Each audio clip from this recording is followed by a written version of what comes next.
Topic છે નિયમિત ચુંબકીય ક્ષેત્ર સાથે અમુક કોણે રહેલા વિદ્યુત પ્રવાહધારી ગુંજરા પર લાગતા ટોર્કનું સૂત્ર લખો. ખાલી ટોર્કનું સૂત્ર લખવાનું અને તે પરથી ચુંબકીય ડાયપોલ મોમેન્ટ વિશે સમજાવો.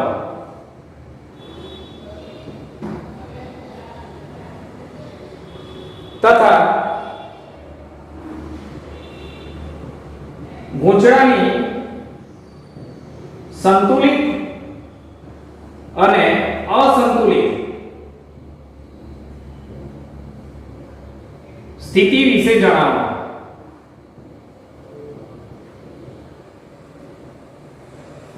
આ તમારા 2 માર્ક્સ અથવા 3 માર્ક્સનો પ્રશ્ન છે. એ કેવી રીતે પ્રશ્ન પૂછાય એના પર આધાર છે. તમે કોઈ ગૂંચળાને ચુંબકીય ક્ષેત્રમાં થીટા ખૂણે મૂકી દીધો હોય, બરોબર? એ આખો ટોપિક આપણે આગળના વિડિયોમાં જોઈ લીધો, બરોબર? આ રીતે હું અહીંયા બતાવી દઉં છું. તો પણ અહીંયા આ ચુંબકીય ક્ષેત્ર છે, આ ચુંબકીય ક્ષેત્ર, એની અંદર કોઈ ગૂંચળાને થીટા ખૂણે આપણે મૂકી દઈએ. આ રીતે આ ગૂંચળાનું સમતલ ચુંબકીય ક્ષેત્ર સાથે થીટા ખૂણે રહે એ રીતે આપણે ગૂંચળાને મૂકી દઈએ, બરોબર? આનો ક્ષેત્રફળ સદિશ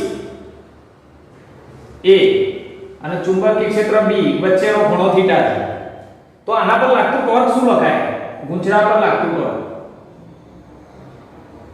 નિયમિત ચુંબકીય ક્ષેત્રમાં ચુંબકીય ક્ષેત્ર B માં થીટા કોણે રહેલા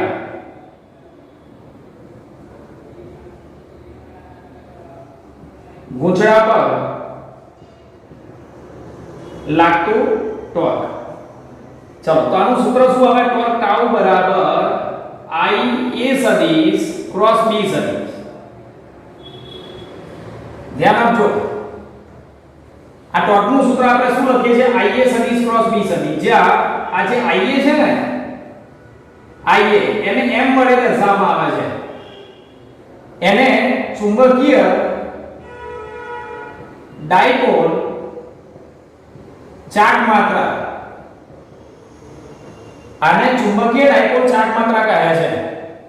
તો ચુંબકીય ડાયપોલ ચાર્જ માત્રાની વ્યાખ્યા શું થાય? ચુંબકીય ડાયપોલ ચાર્જ માત્રા. એક કામ કરો, હું તમને બંને શબ્દ કહી દઉં. આ મોમેન્ટ કહેવાય, ચુંબકીય ડાયપોલ મોમેન્ટ. ચુંબકીય ડાયપોલ મોમેન્ટ કૌંસમાં ચુંબકીય દ્વિધ્રુવી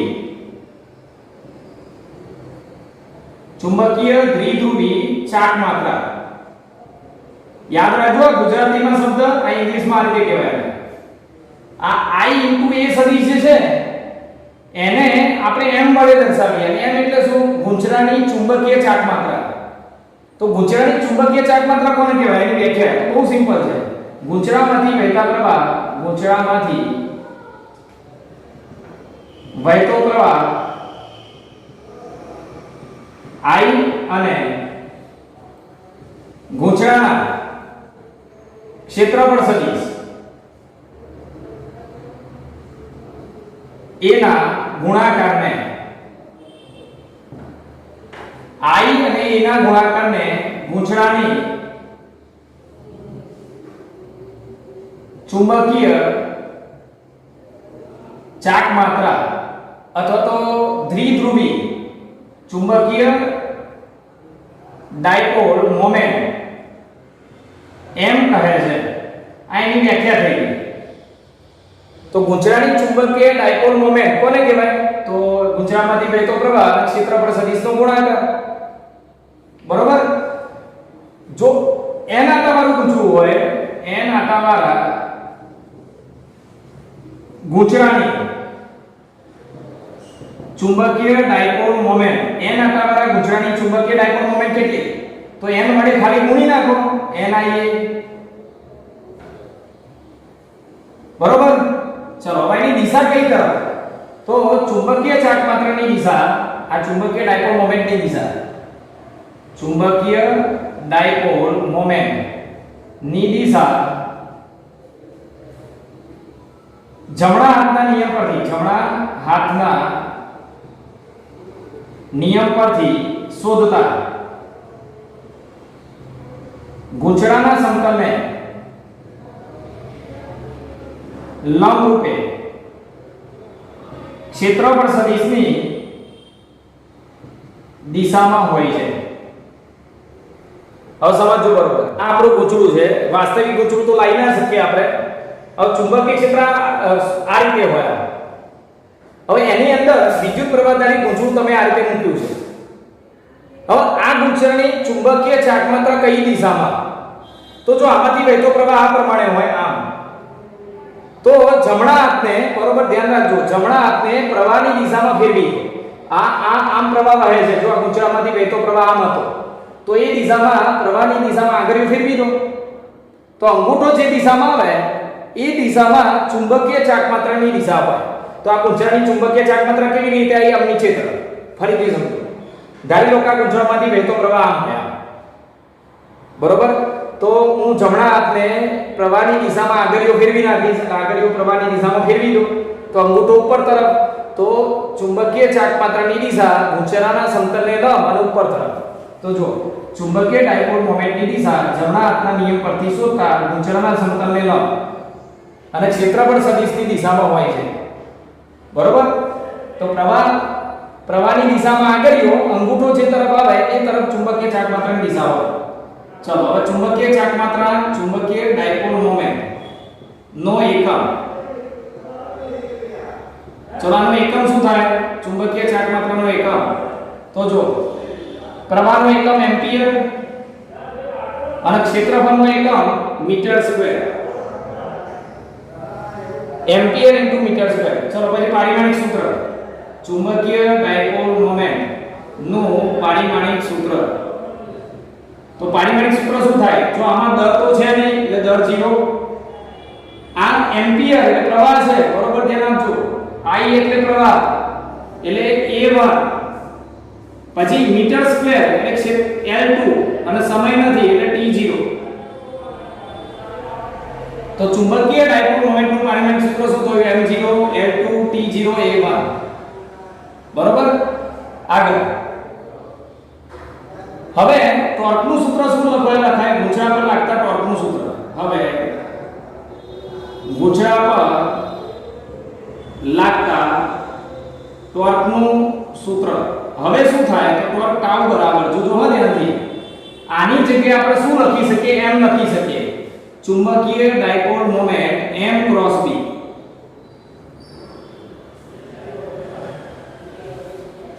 તો આપણે પહેલા ચેપ્ટરની અંદર વિદ્યુત ડાયપોલ મોમેન્ટ ને આપણે p કહેતા હતા. તો ત્યાં સૂત્ર કેવું આવતું હતું? વિદ્યુત ક્ષેત્રની અંદર વિદ્યુત ડાયપોલ મૂક્યો હોય તો એના પર લાગતું ટોર્ક p ક્રોસ e. તો જો તમે ચુંબકીય ક્ષેત્રની અંદર ચુંબકીય ડાયપોલ મૂક્યો હોય, મતલબ ગૂંચળું મૂક્યું હોય, તો એની ચુંબકીય ડાયપોલ મોમેન્ટ m ગુણ્યા ચુંબકીય ક્ષેત્ર b. એટલે આમાં p ક્રોસ e, આમાં m ક્રોસ b. એટલે આ સૂત્રને તમે બીજી આ રીતે પણ લખી શકો, બરોબર. ચલો મૂલ્યમાં આમ લખો તો મૂલ્યમાં mb sin θ. અને જ્યાં θ એ કોની વચ્ચેનો ખૂણો? θ એ m અને b વચ્ચેનો ખૂણો, બરોબર. આમાં θ કોની વચ્ચેનો ખૂણો? θ એ a અને b વચ્ચેનો ખૂણો, બંને એક જ છે.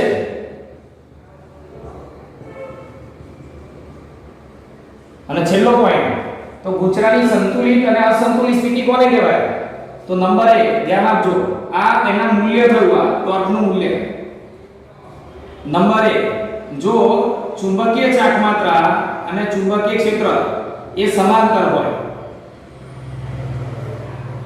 ગૂંચળાની ચુંબકીય ચાકમાત્રા અને ચુંબકીય ક્ષેત્ર સમાંતર, કૌંસમાં લખવું હોય ને તો a અને b સમાંતર હોય તો ખૂણો કેટલો બને? 0. ખૂણો 0 બને તો તેથી ટોર્ક કેટલું થાય? તો sin 0 ની કિંમત 0 એટલે ટોર્ક 0 થાય. અને ગૂંચળા પર ટોર્ક ના લાગે તો ગૂંચળું ચાક ગતિ ના કરે, મતલબ સ્થિર રહે, મતલબ સંતુલિત રહે. એટલે જે ગૂંચળાની સંતુલિત સ્થિતિ છે.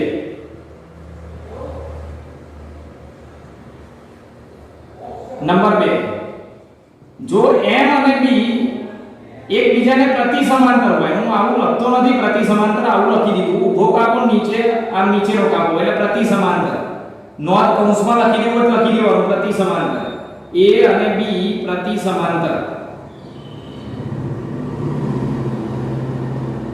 પ્રતિ સમાંતર, બરોબર. આ a અને b m ક્રોસ b પ્રતિ સમાંતર હોય તો θ 180 અને તેથી sin 180 ની કિંમત 0 થાય, ટોર્ક 0 થાય. જે ગૂંચળાની અસંતુલિત સ્થિતિ છે, અસંતુલિત સ્થિતિ છે. એટલે જો ગૂંચળાનો ક્ષેત્રફળ સદિશ અને ચુંબકીય ક્ષેત્ર સમાંતર હોય તો ગૂંચળા પર લાગતું ટોર્ક 0 થાય અને એ ગૂંચળાની સંતુલિત સ્થિતિ કહેવાય. જો ગૂંચળાનો ક્ષેત્રફળ સદિશ અને ચુંબકીય ક્ષેત્ર પ્રતિ સમાંતર હોય, કાં તો a b પ્રતિ સમાંતર કાં તો m b પ્રતિ સમાંતર, તો ખૂણો 180 પ્રતિ સમાંતર મતલબ પરસ્પર વિરુદ્ધ, ખૂણો 180 તો sin 180 ની કિંમત 0 અને માટે ટોર્ક 0 થાય, જેને અસંતુલિત સ્થિતિ કહેવાય. 180 ખૂણો તો અસંતુલિત સ્થિતિ, 0 ખૂણો તો સંતુલિત સ્થિતિ. હવે અહીંયા સમજવા જેવી એક વસ્તુ છે ખાસ, એટલે આપણો આ ટોપિક પૂરો થાય, અહીંયા આપણો ક્લાસ આપણે પૂરો કરીશું. પણ ધ્યાન આપજો, તમે ચુંબકીય ક્ષેત્ર આ દિશામાં છે અને ગૂંચળાને લંબ રૂપે મૂક્યું હોય, ગૂંચળાનું સમતલ લંબ રૂપે, તો ટોર્ક કેટલું આવે વિચારો તો ગૂંચળાનું સમતલ ચુંબકીય ક્ષેત્રને લંબ રૂપે હોય તો આનો ક્ષેત્રફળ સદિશ એને લંબ રૂપે આવે, મતલબ ચુંબકીય ક્ષેત્રની દિશામાં આવે તો ટોર્ક 0 થાય. મતલબ આ ગૂંચળું ચાક ગતિ કરે નહીં. યાદ રાખજો, ગૂંચળાનું સમતલ ચુંબકીય ક્ષેત્રને લંબ તો ક્ષેત્રફળ સદિશ અને b વચ્ચેનો ખૂણો 0, આ 0 થાય. કારણ કે ગૂંચળાને દર્શાવતો ક્ષેત્રફળ સદિશ એને લંબ રૂપે, ચુંબકીય ક્ષેત્ર આમ હતું, બંને એક જ દિશામાં એટલે ખૂણો 0 થાય, ટોર્ક 0 થાય. બરોબર. તો ગૂંચળા પર લાગતું ટોર્ક મહત્તમ ક્યારે થાય? તો જ્યારે ગૂંચળું ચુંબકીય ક્ષેત્રને સમાંતર હોય, ત્યારે એનો ક્ષેત્રફળ સદિશ ચુંબકીય ક્ષેત્ર સાથે 90 નો ખૂણો બનાવે. એટલે જો ત્રીજો પોઈન્ટ અહીંયા લખું છું, જો m લંબ b a લંબ b, એટલે ગૂંચળું ચુંબકીય ક્ષેત્રને સમાંતર તો એનો ક્ષેત્રફળ સદિશ અને b વચ્ચેનો ખૂણો 90, અને તેથી θ 90 થાય. θ 90 થાય તો અહીંયા sin 90 ની કિંમત 1 તો ટોર્ક ટાઉ બરાબર mb, ટોર્ક ટાઉ બરાબર mb. m બરાબર શું લખાય? m બરાબર ia into b. તો આ કેવું ટોર્ક કહેવાય? મહત્તમ. તો આ કન્ડિશનમાં ગૂંચળા પર લાગતું ટોર્ક મહત્તમ થાય. તો જો ફટાફટ કહી દઉં કેટલા પોઈન્ટ ક્રમમાં લખવાના છે. ગૂંચળા પર લાગતા ટોર્કનું સૂત્ર લખો. એનું મૂલ્યમાં કેવી રીતે લખાય? જો ટોર્કનું સૂત્ર લખ્યા પછી એમાં I into a ગૂંચળામાંથી વહેતો પ્રવાહ અને ક્ષેત્રફળના ગુણાકારને ચુંબકીય ડાયપોલ મોમેન્ટ કહે છે. તો વ્યાખ્યા લખી શકાય. વ્યાખ્યા લખ્યા પછી n આંટાવાળું ગૂંચળું હોય તો ia ની જગ્યાએ n વડે ગુણી નાખો તો આ n આંટાવાળા ગૂંચળાની ચુંબકીય ડાયપોલ મોમેન્ટ થઈ. પછી એની દિશા જમણા હાથના નિયમ પરથી શોધાય, એનો એકમ પારિમાણિક સૂત્ર, અને પછી આ ia ની જગ્યાએ m મૂકી દો. અહીંયા m મૂલ્યમાં આ રીતે લખાય. જો બંને સમાંતર હોય તો ખૂણો 0, ટોર્ક 0, સંતુલિત સ્થિતિ. પ્રતિ સમાંતર હોય તો ખૂણો 180, ટોર્ક 0 અને અસંતુલિત સ્થિતિ. અને ખૂણો 90 આ બંને વચ્ચેનો તો ટોર્ક મહત્તમ. આટલું લખો એટલે આ ટોપિક અહીંયા પૂરો થાય.